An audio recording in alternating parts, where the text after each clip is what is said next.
Ikalawang Tesalonica 3:1-5.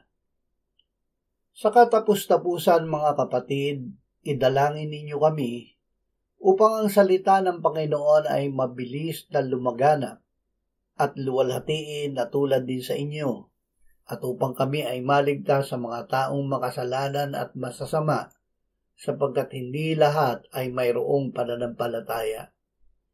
Ngunit tapat ang Panginoon ang magpapatibay sa inyo at magbabantay sa inyo laban sa masama.